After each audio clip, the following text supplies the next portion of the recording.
To us about vocational programs available in St. Mary Parish High Schools and on the South Louisiana Community College campus located in St. Mary Parish. First, we'll have Dr. Fegenbush. Thank you.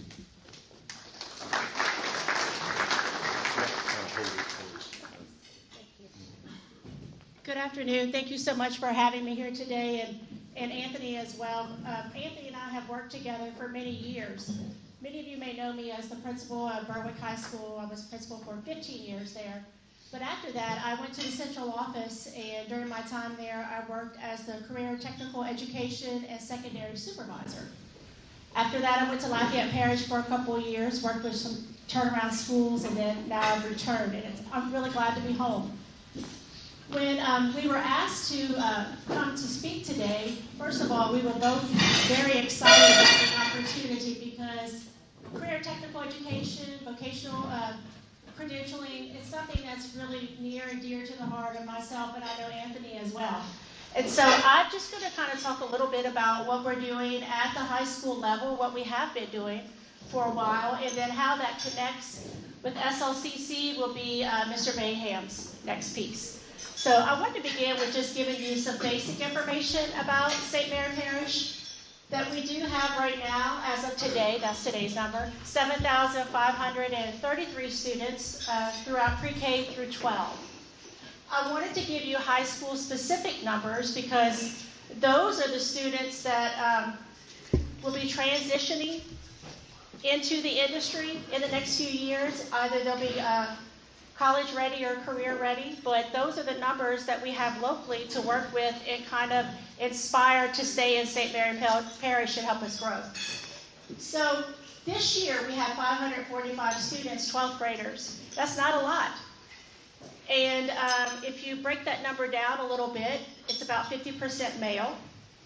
And then of that 50%, generally we have 60 or 50% that go to Topps University, and 50% are career and go straight into a workforce.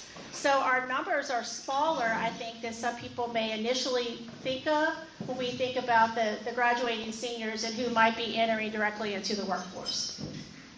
As a district in St. Mary Parish, we do employ 1,283 employees. So we are one of the largest employment agencies in St. Mary Parish. We have to follow the Louisiana Department of Education guidelines for graduation. They're very strict as far as what students need to do or have to do in order to finish. We have two different pathways that students follow. We have the Topps University, which I think is the one that most people are familiar with. And then we also have the Jumpstart, it's called 2.0 now, technical pathways that are available for our students. Generally, our students enter high school as a Topps University student.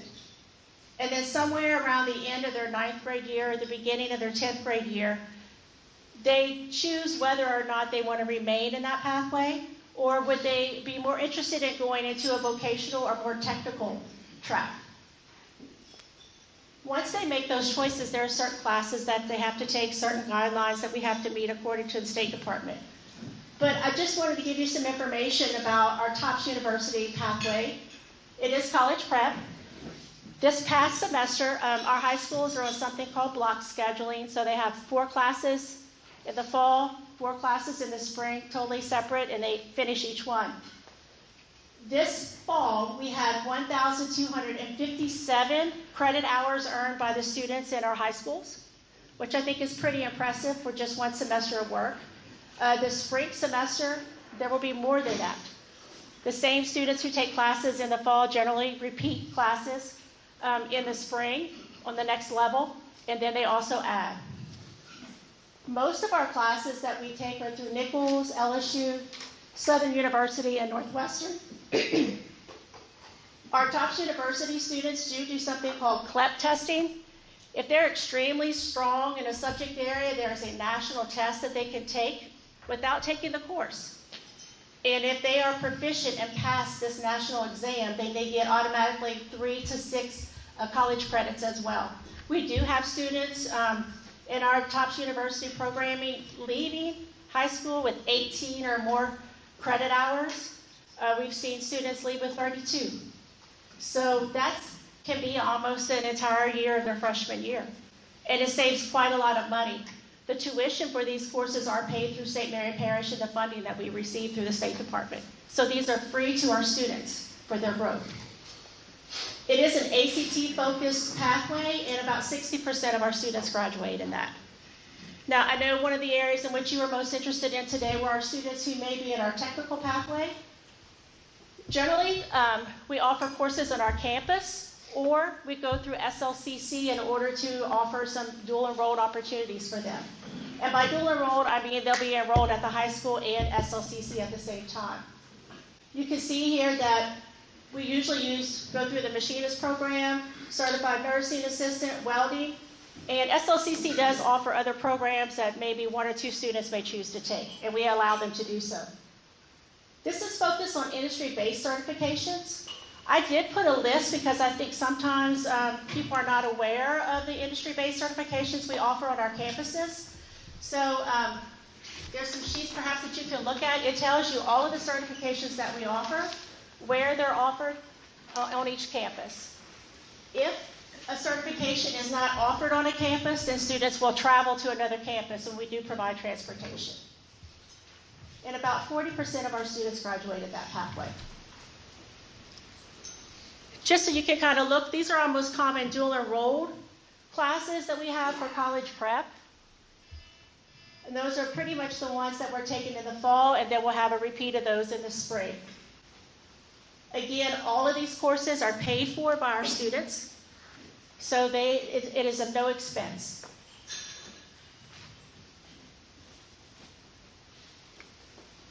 And this is a little bit of the sheet that you have in front of you. I don't think people realize the number of industry-based certifications that we do on our campuses.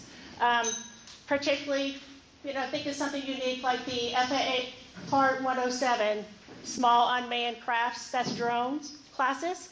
So at the end of that class, our students do go to the Baton Rouge Airport and some other areas where they do the certifications and they take the testing. If they don't test, we do go back and repeat if we need to and help them get through that. Of course, we do welding and carpentry. We have those opportunities available. Welding is at 3 of our campuses as far as the main welding classroom setups. However, students from all across the district go and take welding. We do have to follow the curriculums that are given to us for the industry-based certifications from the State Department. We can't specialize them or change them in order to meet certain industry needs in our area, and I apologize for that, but we have to graduate our kids. But that's where Mr. Baham and the corporate college can come in to help refine on the next level. And just some of the biggest ones I think that people are most interested in.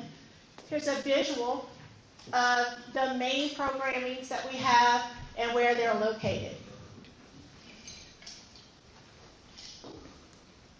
The JAG organizations, JAG stands for Jobs for America's Graduates. It is a state grant that we have received through John Bell Edwards, and it will continue. It is a national organization.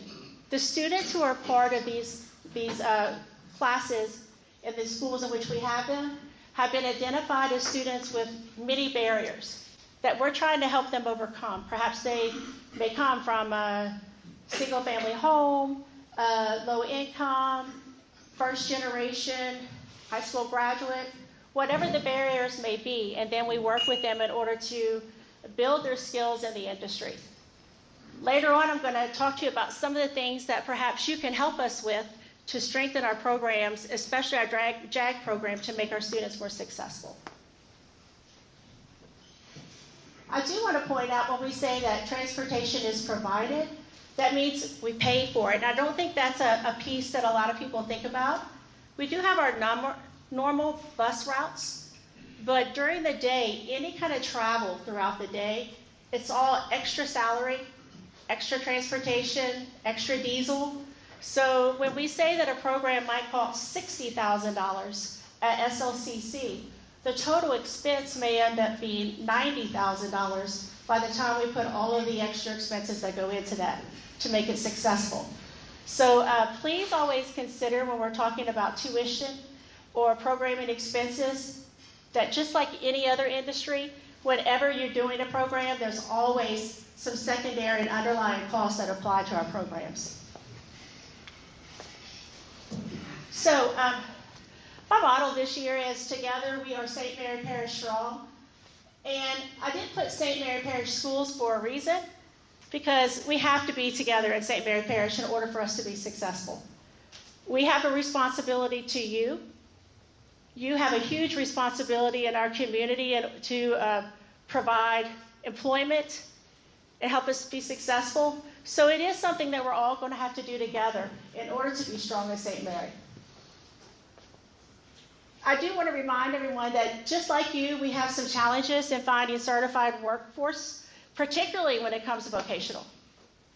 I mean, just like you, you're looking for welders, you're looking for carpenters, you're looking for people certified. Those are the same people that we need in our classrooms in order to get those students prepared. Usually we get retired individuals who come with a wealth of knowledge and skill, who can come in and support us in that, but we are looking sometimes for the same employee. SLCC Corporate College, they are very fair in the tuition, but I do want to point out that, again, there's usually about a half more expense to that when it comes to transporting our students. For me, the next steps, and as we go through, and we'll be open for questions afterwards, I really want to strengthen our junior high and high school exposure to what we have in St. Mary Parish. They know what's on TikTok. They know what's on all social media, but that is not what's happening in our industry in St. Mary Parish. So we really need to get them boots on the ground in the industry to see what's happening. So if we can provide some exposure through our local industries, it would be greatly appreciated. We would love to have you come in. Allow for industry visits to your companies. We've been doing a lot with Oceaneering and some other companies, and it's been fantastic for our students. Also, classroom guest speakers. They love when you come in. They do. And they usually learn things that they did not even know was out there. You can reach out to any of our schools and want to be a guest speaker, and they will find a way to get you in there. We have many, many classrooms, many environments. We would love to have you. I would like to create a St. Mary Parish industry panel. I know that this is a huge group and organization, but I think it's really important that we have a smaller group that could come in quarterly at the school board office, where you could kind of come and say, these are the needs that we have, or these are some of the problems that we're seeing. We used to have that with our Carl Perkins funding, and I think that we've kind of gotten away from that a little bit, but I'd like to get us back to that. So I will be reaching out to the different organizations to see if anyone would be interested in coming in and serving on that panel in a quarterly way. And I know people feel that probably the thing that I'm going to ask for industry the most is money. It is not it. I'm just asking for opportunities for our kids, and it's free. I'm just asking for you to come in and share your wealth and your expertise. If possible, provide some job shadowing for our kids to see what something is like. If possible, provide internships. So I'm asking for the free things. The money, we have money that comes in. It's not, of course, a lot, but if we're smart with it, we can get the things done that we need to do. But it's the people, and it's the experiences that we need for our kids. So with that, I'm going to hand it over to Anthony, because I know that he's going to go into how he works with us in order to help us provide these opportunities.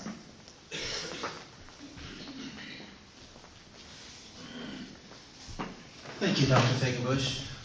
I want to say thank you to the coalition board and everyone that's here today for the opportunity for us to speak and look at the opportunities that we have and future opportunities that will come up.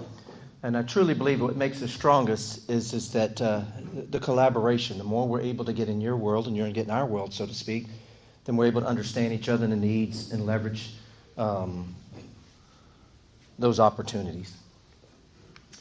So I'm going to take the first few minutes and I'll just give you an overview to show you a larger picture. Then we'll get in the last couple of minutes, we'll boil down to a little more of the nuts and bolts that happens here in Morgan City. But let's go back.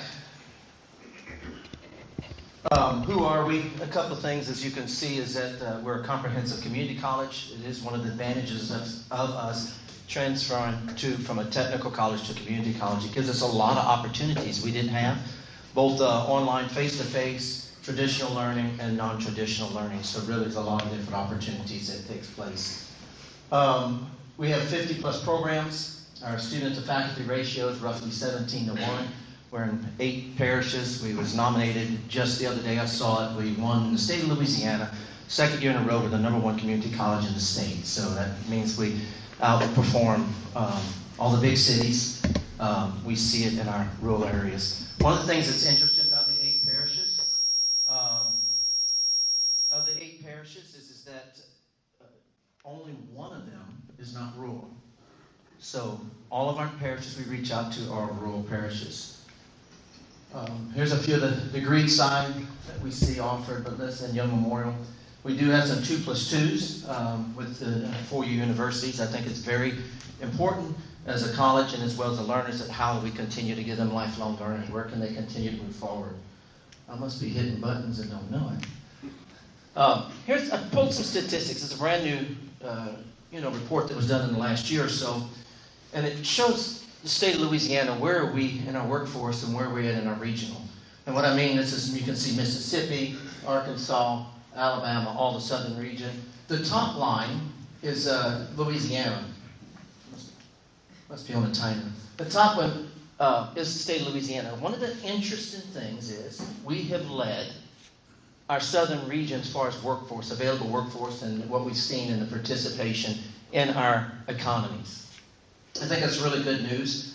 I pulled up just some statistics. What are they saying from the Louisiana Workforce Commission? What does it look like over the next few years? And you can see the growth. It's moving automatically. We can see the growth is in mining, 55%, which that's everything to do with our oil and gas, whether it's the salt mines, a lot of what we have considered our traditional backbone. Manufacturing, you can see 17% growth, but I want you to look at the quantity of jobs that's offered, because that's really more what I'm concerned in looking. What do we have to do to meet those jobs? And with the influx, here's another interesting fact that you may not know. In our region, so the 8-parish region, and the 8-parish region of the college goes from about Ville Platte to our area here on the bayou. We go almost to we go Crowley in that area, and then we do St. Martinville and some of just the regions in that area from here to there. So with that being said, we have the most manufacturers than anywhere else in the state in this region. That means more than Baton Rouge, it means more than New Orleans, that means more than North Louisiana, but in our economy it's more than manufacturers. I know many of you in the room here, and it directly correlates with what we do. Couple initiatives that we can look at that we have done, and I want to really commend the state of Louisiana. They've done a few things that's really, really helped tremendously impact you as a job. One of them is the MJ Foster Promise. The MJ Foster Promise is basically for someone that's over about 21 years old that's not received any type of degree. It'll give them about $6,200, $6,400 to go back. They can reinvent their career and change. This is the second year in a row. Almost all the money is spent. They're holding the funds right now because they've almost spent the whole allotment from July 1. It's been that popular and made that much of a change. So it usually impacts mostly workforce. And what I mean by that is how do we get the skills for the skilled trades, skilled labor, et cetera, that's needed in your industry, our industry. We've seen it impact our marine sector. We have people coming in, taking training, et cetera, to be able to get in the marine. We see it whether it's in ship fitting, welding, CDL. We can just go down the line. So we're able to see a great impact. The other one is one Acadiana, 55 by 25. It's some goals that they have done, and St. Mary Parish is part of the One Acadiana region. Is how do we keep upskilling our constituents? So let's look at a few partnerships. Let's look real local, what we have. St. Mary Parish, like Dr. Fegenbush has previously stated, we've done some amazing things through the years. We've gotten creative. We've looked at what can we do, to be able to give the outcomes that they need at the same time as upskill the constituents, the students. In stating that is one of the advantages of the short-term training is we have the ability to adjust and to move very quickly and change it. We're not stuck to a regiment, for instance, one of our degree programs. So it's very fast. It orients the needs and et cetera that is in our region. Here's a few things we've invested in. We've recently gotten some CNC machines. Morgan City's very well, amazing with the equipment we have in it. Bringing in about 3 more. You'll see in the next probably 3 months. As today, they're there preparing another classroom so we can tear out, run, and bring in more equipment, etc. We're seeing a big push on it. We also got some funds recently. We're applying for a lot of grants in different ways that we can. We're going to be bringing in a machining robot that automatically can feed the machine, teach students some of the technology, and et cetera that's happening. In Baldwin, we have the David Online Workforce Center. It is just that. It's a workforce center that we can move, change. If there's customized needs, we're able to teach there. Currently, we're teaching welding and we're teaching CDL in that facility. So we have welding, we have about 12 booths, but to a small community, that changes, the matrix for those citizens that live in that area. You also see we're bringing in some additional night offerings.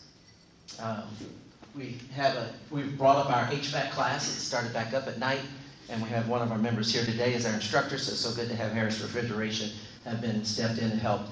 Part of what we have come up against is finding instructors. It's like Dr. Fegenbush said. Sometimes it's just how do we get instructors. I'm going to give you an instance. I have a CNA position that's open right now. I've been advertising for 2 years. I can't fill an instructor. It probably pays more than what that person can make in the industry, and I can't fill it.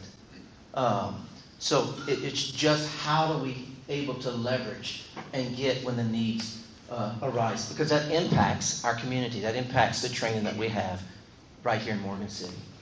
Multiple maritime simulators. We have some state-of-the-art. Someone was just asking me about the simulators at a maritime facility. In the last year and a half, probably brought in another simulator.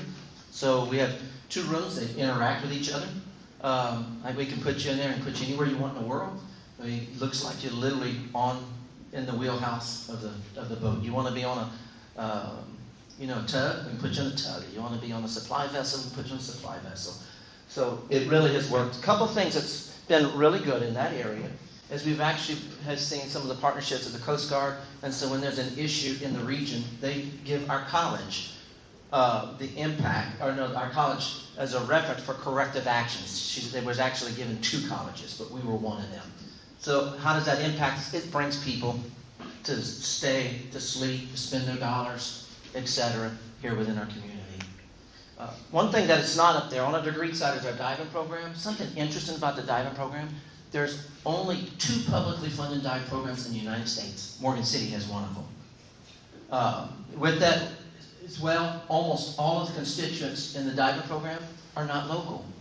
So those people are coming to live here. They're coming to spend their dollars. They're coming to invest in the region. And ultimately, they usually work right here. They usually do not leave. They usually stay in our communities. Submerged arc technology. We've had one of our business owners as well donate, submerged arc. It was a need. And so we're teaching it not just in our fitting program, but we cross-train in some of our welding programs, etc. How do we expose students to different varieties of technologies and needs that occurs. Another interesting thing, we recently won the Metallica Scholars. We're the only college in the state of Louisiana that has it. The Metallica Scholars is basically from the rock band Metallica. And they are funding, they're given some ability in the CNC machining program. So we're able to use their logo. We put it on there. They got T-shirts. They get them on their bags, etc. It's actually some scholarships that applies. And so we're able to leverage their fame and fortune for our local community. So it's been a really neat, interesting scholarship. So congratulations to everybody's worked on it. We're also an MEP of Louisiana. That's the Manufacturers Extension Partnership. We are the subrecipient agreement, so we represent them in our region. So there's a lot of federal and state initiatives that allows anybody with a NAICS code in the manufacturing sector, we're able to go in and assist in different ways that would not be without that. So that's local support as well.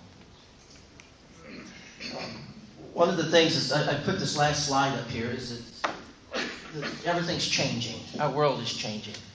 And our goal is as a college, and especially my goal, is how do I meet your needs? And what I mean by that is, I often tell business and industry, it doesn't matter what we think as a college that people should do or should not do. It really matters, are they employable in the industry? So the question asked is, what can I do to support? What can I do to help? And there's several things you can definitely do. One of them is get involved in what we call a craft advisory committee meeting. And it basically gives you the input on how we develop our curriculum. What are the students learning? What are they required to learn? What's the outcomes? How do we measure it? So it gives you the direct feedback. That feedback is invaluable. And the reason why it's invaluable is because, once again, you're in the trenches. You know your business needs. I don't know them. We don't know them. But as you're able to help us be able to transform and make sure we're giving you the student or the employee you need. Another way is that you can help. If you're needing employees, don't feel bashful about contacting myself. It's good to have Mark Gowan. He is one of our program leads, so it's good to have him. But figure out how to come in and speak to the class. Give your name recognition. Let them know what you offer. Because a lot of times it's that students have a very closed world, and they only know what they've been exposed to. And so if you come in, you're able to see that side. Another thing is of course, scholarships. We still have some gaps. We have a big gap between the 18 and 21-year-olds. There's almost no funding there if you're 18 years old to 21. MJ Foster helped a whole lot for 21 years old and above. So there is scholarships. And with the scholarships, you can do it one of two ways, is either endowments. And endowments, the way it works is in the state of Louisiana, is if you give a sum, they literally match and double the endowment. It's a minimum of about $20,000, but it can go up to whatever is given. And that's about once a year that they'll do an endowment. Our college has never been turned down with any of the endowments. We've always received our match. So it's something that you definitely can put forward and see your money work perpetually. Or the other way is just to set up a scholarship fund with whatever parameters that you see fit to meet your business and meet your industry. Lastly, I wanted to mention to you, and we truly do have some amazing partners, business partners in the room. I could literally go around the room and tell you thank you. But it's little things such as drop-off that you have in your yards, maybe equipment that you're wanting trained on. Just how do we expose our students to those? And we've been very successful from our perspective in seeing some of that happen and move, but we definitely want to make sure that it is aligned with what your needs are. And so with that being said, I'm going to open the floor. Are there any questions for Dr. Fegenbush or myself? Yes, sir. I know y'all talked a lot about manufacturing jobs and stuff. Have y'all given any thought to culinary and hospitality industry? We have, yes. Interesting scenario. We literally do have a mess hall that's on the Marine Division. It's been closed since about, I'm going to say probably 2014, 2015 when the oil field dropped. We had an amazing program that was happening. It used to be called Battlefield or Oil Field. And then when everything dropped, to give you a perspective, we're training about 10% in the Marine sector of what we trained in 2013 or 2012. So it has impacted that much. The couple of things we look at when we start a new program is we look at wage, demand, in other words, high wage, high demand. Can they make a living? Can they get a job? And then the other thing is look at what the industry support is for the program. So we've definitely looked, actually before COVID, we were getting ready to partner with the high school in that facility before COVID. When COVID came in, it literally changed everything that we did. And so it's back on hold. But if that's a topic that is dear to you, feel free. I would love to sit down and talk with you and just to see what opportunities or options that may come up. All right, thank you. And to kind of piggyback on what Anthony's saying, we really were working on putting together a program where we would transport our students to the SLCC campus so they could work in that facility. We did have a culinary pro-start program at Morgan City High School. However, what happened was the numbers started to dwindle, and without the student participation, it was difficult to keep the program going. So again, I think it's a matter of having people come in and talking to them about what is out there, what's available. So we welcome those conversations if you'd like to come and visit. Anthony. Yes, sir. My name is Joe Kane, and my wife and I have owned Corps Marine for 39 years. 45 years ago, I went to Young Memorial for my captain's license, and 35 years ago, we gathered up our foremen and leadermen, and Young Memorial organized a nighttime CDL class, and all of us graduated, all of us went, myself included, and got a CDL. And then Mac Wade 2 years ago organized a tour of your school for the port commissioners, and I'm one of 9. And we went over there and went through the tour, and I could not believe how your school has grown in that 45 years that I went through the school. Unbelievable. The simulator, we've got tugboats, and I'm looking at the simulator, and you can choose the port that you're going to be going into, and the wheelman, the captains are going through that. It's amazing. Recently, Roger and I and some business people talked about getting a liaison person from the coalition here, because these are all out here, they're business owners and they're senior managers with them. This is the employers in this St. Mary. These are the leaders. Get a liaison person from the coalition, from the businesses, that coordinates with the school, and perhaps organized, structured, and laid out where your people would have different departments have a field trip and come and tour our companies. And I've got a 20-acre, one of my yards is 20 acres. I've got, we're diversified, we've got a number of things going on. And I tell people, and we sell things, we have services and whatever. And I tell people, I give the tour, and I love the tour. The nickel tour does not include lunch. The quarter tour, I buy them lunch. And they love, the mayor of Berwick is getting ready to go on the tour with me. He said, Joe, I think I know what you guys do, but I said, well, why don't I come and get you some morning, and we'll do the tour of our yard, show you all the things that we're doing, and then I'll take you to lunch. And he said, I would like that. And so I'm just thinking, and Roger and some of us have discussed this, having a person that would coordinate back and forth, persuade a business owner to allow some of your students to walk through and look at the different departments and structure it where it's a process, and then perhaps take the touring group to lunch, buy them lunch. And it's just something that we've thought about. And but y'all are doing a great job. And the growth of your school has been 1,000% in that 45 years. It's amazing.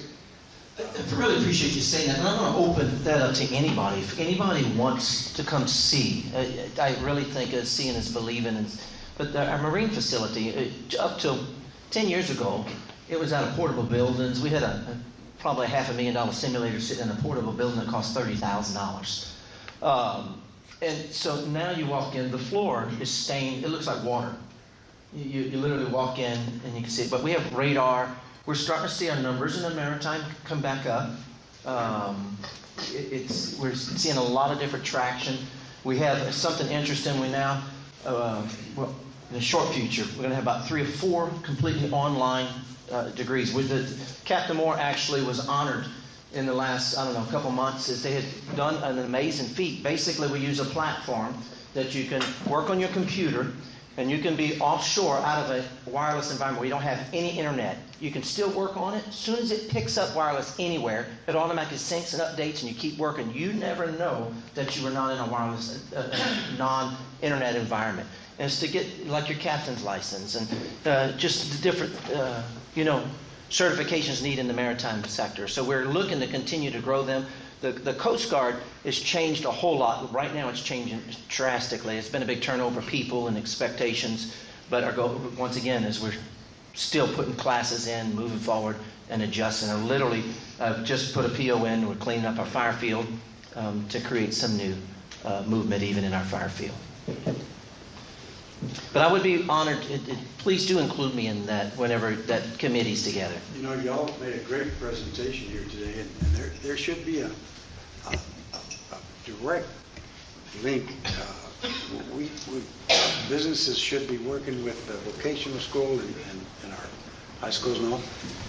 High schools, at that age, it's a little dangerous, and we've got cranes going everywhere and forklifts going everywhere and 18-wheelers going, and it's a little dangerous to bring high school level people in, even though we'll give friends their kids summer jobs.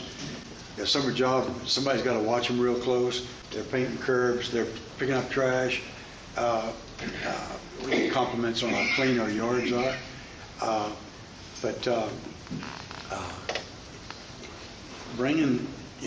Bringing business people there to do the tour is a great idea. It works, but bringing those students out into the field trip and then when they get ready to graduate, they've already been to Coal Marine, they've already been to New Offshore, they've already been to these places. They feel comfortable going back there and applying for a job. We want to keep our kids here in St. Mary. I think I just kind of want to piggyback on a couple of conversations. One of the things that we did prior to COVID, and it kind of changed right after that, I had a grant from a local foundation. And if our students would complete programming through SLCC, rigging and water survival, then that foundation provided the funding to pay for their twin cards. That's funding that I can't provide because twin cards are not something recognized through the Louisiana Department of Education as a credential. But we had 45 students at the end of that year who were 18 and were eligible to get that card. I went to the DMV with them, they got their card. That one little step, people may not think about that, I think it's 124, 25 or whatever it is, but that one little step of them getting their cards and them planning ahead of how they're going to use that was a small barrier to most people that was huge to them. And it was also just like this gateway to get right into the industry. They didn't even understand what a twin card was before that. But by completing these programs with him through our system and then having that foundation pay for the twin cards, it was huge. We don't have that kind of funding to do that anymore, but it's certainly an area which I think is something we should explore again. I do want to mention there's an opportunity as a business. We do have a full grant writing department, and for the college, the grant writers based in Morgan City. So it's pretty amazing. But so whether IWTP, SBET, some different grants to help pay, the more training we keep in our local, the better it is for our local community. And so that opportunity is wide open. If you have any questions or you have any, concerns, we would definitely, we're here to hear them. How can we keep meeting them? Any other questions?